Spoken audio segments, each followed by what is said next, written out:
How to change Firefox language, boys and girls. It is very simple. So all we have to do is navigate to this right corner again, click on the application menu, then we go to settings right here.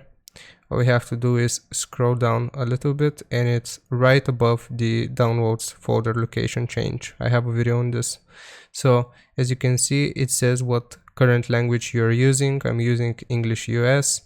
And if you want to change or add another language, all you have to do is click on this choose option right here.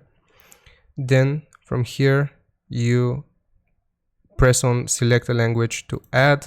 And as you can see, you have every single language which you physically can think of. So that is it. That is how you do it. And after you've selected your language, the language you want to use, make sure it's hovered and then press on OK, and it should change your Firefox language settings. Thank you for watching. Hope it helped you out. Make sure you like and subscribe. I'll see you next time, everyone. Bye bye.